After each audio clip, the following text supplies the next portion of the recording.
Mr. Steiner, thank you so much for being on our show. And I know it's your first visit to China in 5 years. You interact with many sectors, Department of China, and discussing quite diverse topics with them. So can you first share with us your outcomes or results of this visit to China so far? The occasion was the China Council for International Cooperation and Environment Development, in which I also serve as a vice chair. And this China Council, to which I have contributed over 20 years now, is the premier forum where China engages with the international community on environment and development issues. And particularly now that China is beginning the preparations for its next 5-year plan, this is a very critical period to review policies on environment, sustainable development.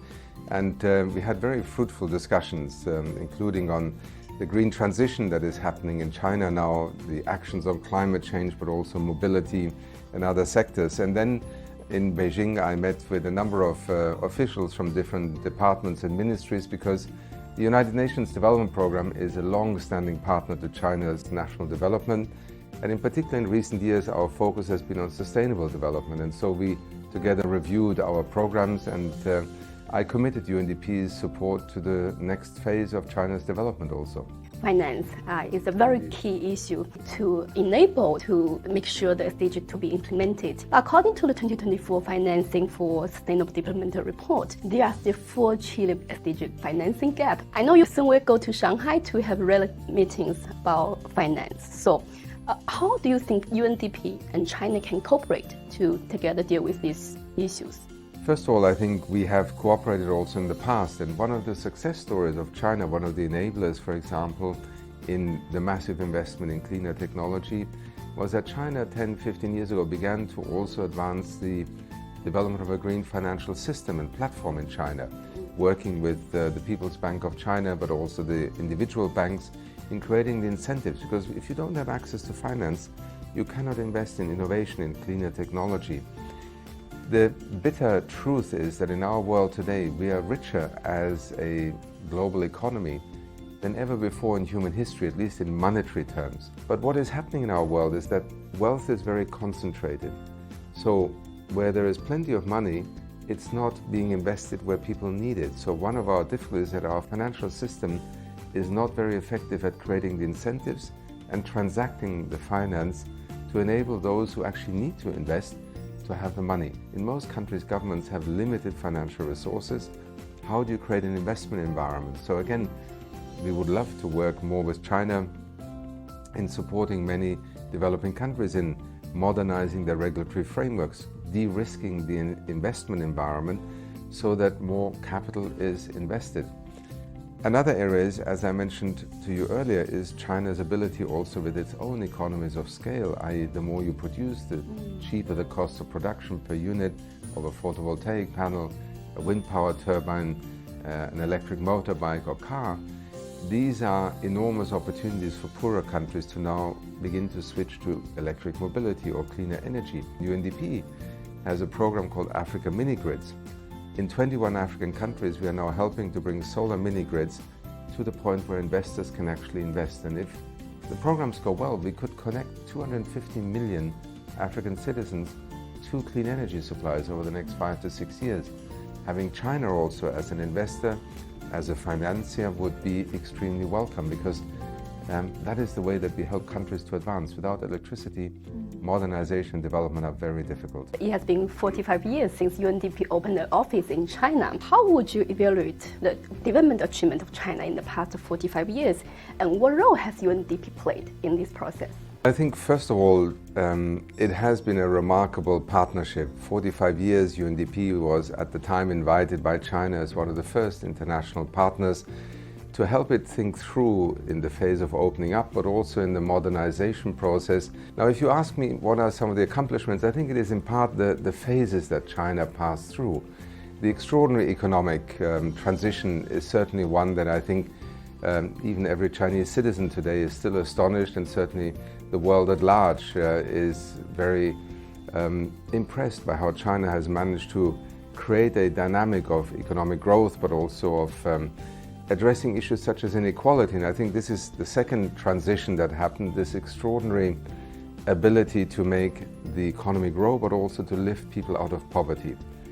Almost 750 million people lifted out of poverty is an achievement that I think will forever be associated with this period of rapid and accelerated development, but always keeping an attention on rural areas, but also on those who are left behind, and particularly in rapid economic growth periods. The third transition that I think stands out is the environmental one. And I think what we have seen in this period is a remarkable ability to decouple economic growth, first of all from pollution, and second, to begin to invest in the transition towards a green economy.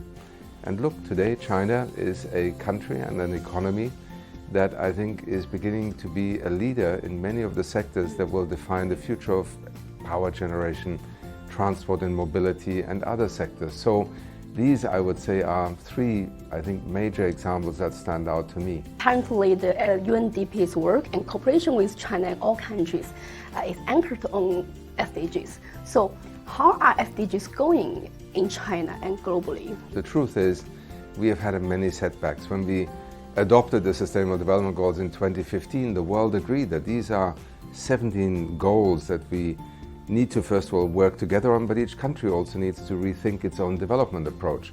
We live in a time where the planetary realities of our atmosphere, our biosphere, resource availability have rewritten the script for how development can go forward. We have to share the resources of this planet with 8 billion people, soon maybe 9 or 10 billion people. So we have to produce and consume in a very different way. What happened after 2015 was that there was a universal adoption of the goals, and this was a very good signal.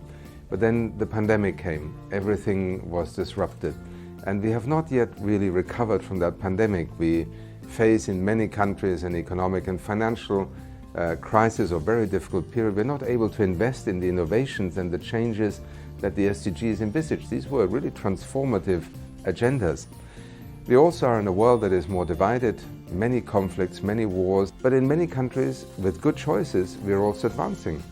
Again, China in many respects is actually moving forward very quickly on a number of the SDGs, and some studies, particularly in the urban centers of China, show very significant progress. So I think it's a mixed balance. Some would argue that because of the lack of progress, maybe the Sustainable Development Goals are no longer relevant. I would argue the opposite. We are in a very difficult period in terms of development, but also international cooperation. The Sustainable Development Goals are not wrong. They actually still point us in the right direction, but we are struggling. Three very important, crucial UN summits soon will be held on biodiversity, climate change, and desertification. And as we can see, China is playing a very important role. It's a very important contributor, leader to these issues. So, building on the current efforts, what role do you think China can play in these three very important COPs? I think by definition, China is today a central player, both in terms of its domestic actions, but also in enabling international cooperation. Because countries are always watching each other, and they will move forward if they believe that others are also moving forward. These conference of the parties may sometimes to your listeners seem painfully slow ways of advancing. But imagine how difficult it is to bring 193 nations around the table. Essentially, we have 7.5, 8 billion people negotiating with each other at these conference of the parties. So progress is sometimes slow because we have to advance together. We cannot solve these problems country by country. And that is why I think the approach that China has, for instance, taken in the climate change context is enormously important. It was its own pollution challenge that drove a lot of the cleaning up of industries, of the massive investments in renewable energy. China is today surpassing its commitments under the Paris Agreement. And I think the transition that China now envisages in peaking in carbon emissions and then ultimately becoming also a net zero economy, these are fundamental to also creating the opportunities for other countries to move, not least with the kind of production of technology that is now allowing many countries to invest in renewable energy, electric vehicles, at a much lower cost than they would have done 5-10 years ago. There are many who today question multilateralism. They ask the question, is the United Nations really able to help countries to advance? I would say to your listeners, even in these difficult times, it's interesting that in the next 2 months, we will have the world brought together by the United Nations on climate, on desertification, on biodiversity, and on plastics. And we just had a couple of weeks ago the Summit of the Future at the United Nations General Assembly, where all countries signed on to a pact for the future, reaffirming their commitment to work together. So we have to be realistic. It's difficult, it's sometimes 2 steps forward, 1 step back, but multilateralism is fundamental to the ability of humanity to work together in addressing these issues. And the ones you mentioned, climate, desertification, biodiversity, they're existential to human well-being and the future of our planet. My last question for you, let's talk about the young generation. They are the pillar of future development. From perspective of young generation, the youth in a world full of uncertainty, Mr. Steiner, how do you think they can stay positive, cultivate a global perspective and achieve their own values? Let me first of all acknowledge, I think the fact that many of our young people today are feeling uncertain is actually a fact. Uncertainty has many impacts. It makes you unsure about what to do next. It creates fear of the future. It can paralyze you. So let us be clear, there are many things happening in our world today, including these conflicts and geopolitical tensions and wars around the world. Never mind the crisis around climate. I mean, we are now in the phase where climate is no longer the prediction that scientists were giving us 20 years ago. It has become a reality, and it is very scary. So I think what I would say to young people today, you live in a very difficult moment in human history, but actually you also live in an age of possibility. When you look at the ability of countries to actually change course, the ability of a country like China to invest in an environmental sustainability path is, I think, a good reason to be hopeful. Secondly, the advent of technologies, whether it is digital technology, whether it is now artificial intelligence, also represent extraordinary opportunities to do things better, smarter, more efficiently. And I think therein lies perhaps the greatest hope that we are entering an era where if we can come together as humanity, this original idea of the United Nations, we the peoples, preventing war, investing in each other, then for young people the future actually is very bright. There are extraordinary possibilities out there, and I had a dinner last night with some of the tech entrepreneurs that are leading some of the innovations here in China. When I see their energy and their imagination, I myself begin to believe, yes, we can do this, and we will do it, because in the end we owe it to the next generation to give them the possibilities to go a better pathway. And Sabrina, wherever you look in the world, young people are already changing the way things are going to happen right now. Thank you so much, sir. Thank you very much for having me.